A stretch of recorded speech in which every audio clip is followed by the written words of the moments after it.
বিরিয়ানি খেতে আমরা সবাই ভীষণ ভালোবাসি। আমি, আমার হাসব্যান্ড, আমার ছোটো মেয়ে আমরা তিনজনই কিন্তু বিরিয়ানি খেতে ভীষণ ভালোবাসি। তবে সেটা মাটন বিরিয়ানি। কিন্তু আজকে আমি চিকেন বিরিয়ানি বানিয়েছিলাম। এটা কিন্তু মাটন বিরিয়ানি থেকে কোনো অংশে কম নয়। আমার হাসব্যান্ড এটা খেয়ে বলল দারুণ হয়েছে। এটা আমার কাছে একটা বিশাল প্রাপ্তি। যখন কারোর জন্য ভালোবেসে তুমি কোনো রান্না করবে আর সে যখন খেয়ে বলবে এটা দারুণ হয়েছে, সেটা কতটা বড় প্রাপ্তি আমি আশা করব তোমরা সবাই সেটা জানো। চলো দেখে নিই আজকে বিরিয়ানিটা কী করে বানিয়েছি। বিরিয়ানির জন্য আমি ইন্ডিয়া গেট ক্লাসিক যে গোল্ড বাসমতি রাইসটা আছে সেটা ইউজ করেছি। এটা আমার ব্যক্তিগতভাবে ভীষণ পছন্দের একটা চাল ফর বিরিয়ানি। এবার চলো দেখে নিই প্রসেসটা।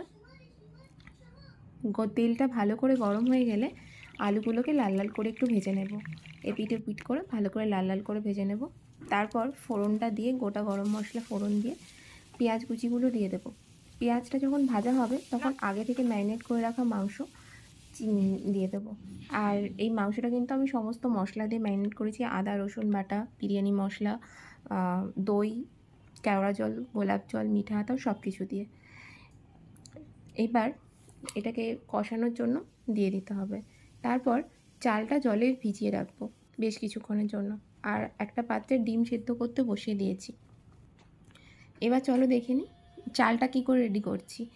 চালটা একটু বেশি করে মানে জলের মধ্যে বেশি করে লবণ দিতে হবে, যাতে জলটা একদম লবণাক্ত হয়ে যায়। আর তেজপাতা আর গোটা গরম মশলার মধ্যে কিন্তু স্টার এনিসটা মাস্ট। এবার চিকেনটা যখন দেখবে 50% রান্না হয়ে গেছে ঠিক তখন লবণটা অ্যাড করবে, না তো কিন্তু চিকেনটা আগে থেকে লবণ দিলে ছেড়ে যেতে পারে। এবার জলটা যখন টকবক করে ফুটবে তখন চালটা অ্যাড করবে, তাহলে চালটা খুব সুন্দর কুক হবে। বারবার একটু উল্টে পাল্টে দেখতে হবে যে চিকেনটা কতটা রেডি হয়েছে, আর এদিকে চালটাও কতটা রেডি হয়েছে সেটা দেখতে হবে। চালটা কিন্তু আমাদের 80% রেডি হবে, মাঝখানটা সেদ্ধ হবে আর দুদিকটা কিন্তু একদম ভেঙে যাবে না। ঠিক সেই অবস্থায় এভাবে ঝরিয়ে নিতে হবে। গরম জলটা স্টেনারে ছেঁকে নিয়ে ওপর দিয়ে বেশ কিছুটা ঠান্ডা জল দিয়ে দিতে হবে, যাতে চালটা ফার্দার কুক না হয়ে যায়।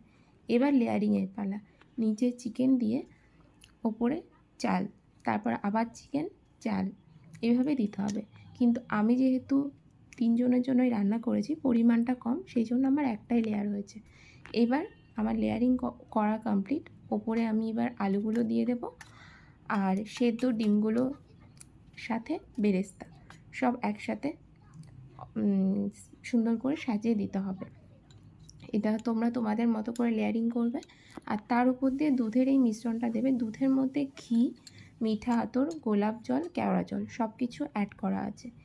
এবার দিচ্ছি বিরিয়ানি মশলা। এটা কিন্তু আমি বাজারে কোনো বিরিয়ানি মশলা অ্যাড করিনি, এটা আমার হাজব্যান্ড বানিয়েছে, যেটা অসাধারণ টেস্ট আর গন্ধ।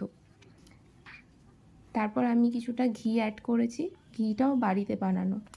আর সাথে কেওড়া জল, গোলাপ জল দিয়ে এই কড়াইয়ের মুখটা আটকে দিতে হবে।